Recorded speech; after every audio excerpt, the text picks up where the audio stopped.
नमस्कार, बहुत स्वागत है आपका एसडीवी न्यूज में। आपका एक बार फिर से मैं स्वागत करूंगी। डिबेट का मुद्दा इस वक्त राजस्थान का है।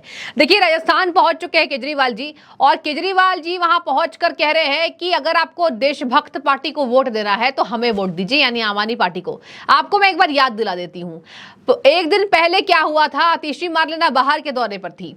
वहां जाकर उन्होंने कहा कि देश की हालात श्रीलंका से भी बदतर हैं और यहां पर इतने करोड़ लोग हैं जो भूखे सोते हैं अभी भी।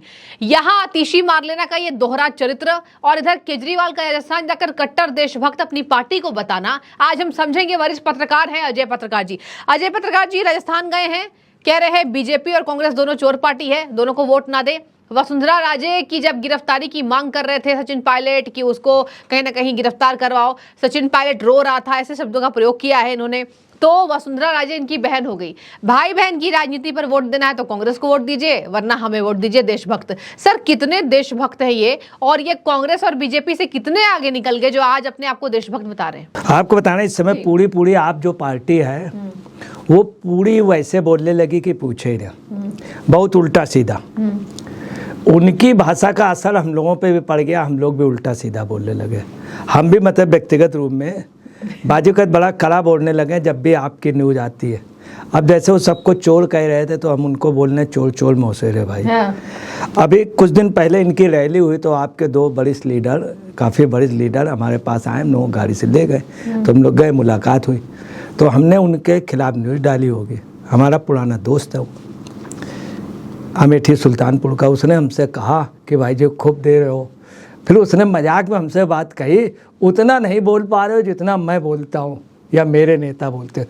तो हम लोगों को बड़ी अच्छी बात लगी कि हम लोग जैसे उल्टा सीधा बोल देते हैं पत्रकारिता में रहकर, तो हम लोगों का भी एक बाप आ गया केजरीवाल। ठीक है। तो अगले की वजह से क्या हुआ, उसने पत्रकारिता में भी ऐसे शब्द ला दिए, मतलब इस तरह से बोलना किसी ऐसा कभी कोई भी नेता नहीं बोलता था। सब चोर हैं, कम पढ़ा लिखा, अनपढ़, ऐसा कभी कोई नहीं बोलता था। आपको बताने, देश का एक प्रधानमंत्री थी बहुत कम पढ़ी लिखी, मगर किसी ने बोला नहीं, किसी ने बोला नहीं, कभी नहीं बोला। इंदिरा गांधी की बात कर रहे हैं आप? कभी नहीं बोला। मतलब ये था कि चलो कोई भी, एक दिनसा पटेल था, वो बहुत कम पढ़े लिखे थे, वो हाई स्कूल थे, हाई स्कूल मानिए मगर हाई स्कूल भी नहीं थे, मिनिस्टर थे, अच्छे व्यक्ति थे। तो कभी भी किसी को ये नहीं कहा जाता था कितना पढ़ा लिखा है। एक और झारखंड के थे, वो उनको चीफ मिनिस्टर बनाना था, अटल जी बना नहीं पाए थे क्योंकि पढ़े लिखे कम थे, उनको इंग्लिश नहीं आती। बहुत टॉप लीडर थे झारखंड के। तो मगर कुछ कहा नहीं जाता था, कुछ भी नहीं कहा जा सकता। मगर वहीं आपको बताना, एक देश का बहुत बड़ा अर्थशास्त्री प्रधानमंत्री था जिसको कंप्यूटर चलाना नहीं आता था, उसने खुद स्वीकार किया था, उसने खुद स्वीकार किया। तो ये सब चीज़ें अनपढ़ है, मगर हमें वास्तव बता रहे हैं जो कबीरदास ने कहा था कि पढ़ा नहीं, वो पढ़ा लिखा नहीं, कढ़ा होना चाहिए। ठीक है। इनके यहाँ कढ़े लोग नहीं हैं। अब ये जो लैंग्वेज यूज़ कर रहे हैं कि वो भाई बहन का रिश्ता, भाई बहन की सरकार न चलाना, इनके लिटरेचर में भाई बहन है ही नहीं। आज तक आपने आप पार्टी में भाई बहन सुना? महात्मा गांधी का जब चरखा कतता था तो एक दूसरे को भाई बहन कहते थे, जो महिलाएं आती थी। आरएसएस वाले में भाई बहन कहते हैं, उनके जो स्कूल चलते हैं शिशु मंदिर, उसमें भैया बहन कहते हैं एक दूसरे को। तमाम पार्टियां हैं भाई बहन कहते हैं। कम्युनिस्ट पार्टी के दो लीडर हैं जिसमें एक की वाइफ एयर होस्टेज है, शादी से पहले एक दूसरे को लोग भाई बहन कहते थे। आप लोग समझ गए होंगे। तो भाई बहन उसके बाद वो पति पत्नी बन गए, बात अलग, मगर उनके यहाँ तब भी मर्यादा सबके यहाँ भाई बहन कहते हैं। और परंतु इनके यहाँ कोई भी बहन जी नहीं, इनके यहाँ एक ही रिश्ता चल रहा, मैडम भाभी, मैडम सीएम। और आपको बता रहे हैं कि ये जैसे सिसोदिया है, सिसोदिया सिसोदिया की वाइफ एक रिश्ते से केजरीवाल जी की बहन भी लगती हैं, मगर उनकी वाइफ के लिए क्या कहना है, भाभी जी को बड़ी गंदी बीमारी है। ये असल में पंजाब और दिल्ली के कल्चर में है कि अधिकतर, जैसे बंगाल में आप जाइए तो एक लेडीज़ को हर आदमी दीदी कहता है, यहाँ के कल्चर में कम है। और यहाँ का कल्चर अच्छा था, अच्छा है, केजरीवाल वैसे लोगों ने बनाया। इनको भाई बहन के कल्चर एक्सेप्ट नहीं है, कह रहे हैं भाई बहन की सरकार जितानी हो या बनानी हो। तो वसुंधरा राजे गहलोत, ये बहुत अच्छी बात है, तुमको भी यही शब्द यूज करने चाहिए। ठीक है। तुमको कायदे से सिसोदिया की वाइफ को बहन मानना चाहिए। भैया दूज को उसमें जाकर के राखी बना लो, उसको कितना सुखी होगी। ठीक है, तो देखिए यहाँ पर भाई बहन की राजनीति पर इन्होंने टिप्पणी की है। अब आगे सवाल मेरा सर आपसे होगा कि ये बताइए, राजस्थान की स्थिति को केजरीवाल क्या नहीं समझ रहे हैं? अगर वहां पर कांग्रेस की साख है राजस्थान में, अगर बात करें, और बीजेपी भी कवायद तेज कर रही है। सर, आम आदमी पार्टी अभी देश में बदनाम हो रही है भ्रष्टाचार को लेकर, जितनी बीजेपी नहीं हुई जितनी कांग्रेस भी नहीं हुई है। अब ऐसे में क्या आपको लगता है कि बीजेपी और कांग्रेस से भी अपने आप को सुपर समझना केजरीवाल को झटका दे सकता है? ऐसा है, केजरीवाल एक्चुअली में हवा में चल रहे हैं। हाँ। और बिल्कुल एक प्रकार से ये पागल टाइप के हो गए। अब क्या कह रहे हैं कि सचिन पायलट मर गया।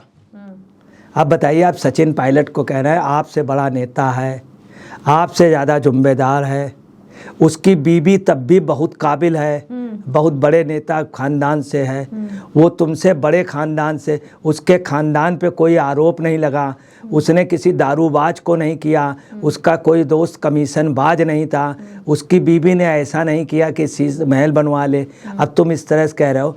ये केजरीवाल जी को मालूम होना चाहिए, ताजमहल भी बना था, और ताजमहल में कौन मर गया था? उसके बाद भी उसकी बीवी की कब्र है। हाँ।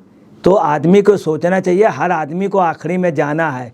आप उस व्यक्ति को कह रहे हो कि सचिन पायलट को कह रहे हो मर गया है। अब तुम उसका बाप जब मरा था पूरा देश हिल गया था, हैं? आप ये पता लगा लीजिए, ताजमहल का बना था, उसकी भी कब्र लगी। हर आदमी को एक दिन मरना। तुम इस तरह से क्या कहना चाह रहे हो? हैं? और तुम हर जगह जहाज लेके पहुंच जाते हो। मार्लेना जी को लेके पहुंच जाओगे, उसको पहुंच जाओगे। राघव चड्ढा अच्छा खासा था, उसको भी बाहर कर दिया। उस दिन ड्रोन चल रहा था, राघव चड्ढा को बाहर कर देते, ड्रोन चलने देते, जो होता देखा जाता। तुम डरते इतने हो, तुमने भ्रष्टाचार इतना कर लिया, पूरे देश को तुम दारू बंटवा रहे हो, दारू पिलवा रहे हो, हर जगह असफल हुए। अब तुम राजस्थान में जाके क्या कर लोगे? ना तुम वसुंधरा राजे के पसंगा हो, ना ही गहलोत जी के पसंगा हो, छोटे से उसके हो। अब तुम अभी मान से बड़े नेता नहीं हो, है धोखे से बन गए चीफ मिनिस्टर। तुम्हारा मतलब एक गाना है, उसका नाम धोखा रख दूं। तो तुम्हारी यही पोजीशन है कि तुमने बीके सिंह को बाहर कर दिया है, और उनको किरण बेदी जी को बाहर कर दिया, आशुतोष जी को बनकर आशुतोष जी की जात बता दी। कितनी गंदी बात, आशुतोष जी की तुमने जात लिखा दी।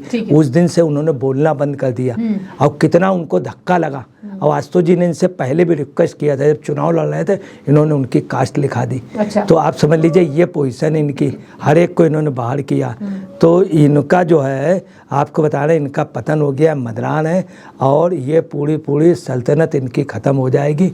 अब जो आपकी कमान लेके मान चलेगा, इनका अंत हो जाएगा, इनके पूरी लॉबी का हो जाएगा। ठीक है, तो देखिए, राजस्थान में विधानसभा चुनाव होने वाले हैं इस साल के अंत में। केजरीवाल वहां भी अपनी तैयारी को लेकर पहुंचे थे, जहां उन्होंने कांग्रेस और बीजेपी पर हमला बोला। देखते हैं वहां कांग्रेस बीजेपी की क्या सुलझती है, या फिर केजरीवाल वहां पर इस बार सीटें निकालने में कामयाब हो जाएंगे। हालांकि आम आदमी पार्टी को लोग भ्रष्टाचारी बता रहे हैं। तो आप कॉमेंट करके बताइए। बहुत शुक्रिया सर आपका जुड़ने के लिए डिबेट में, और आप सभी का एक बार फिर से एसडीवी न्यूज से जुड़ने के लिए हर बार की तरह धन्यवाद।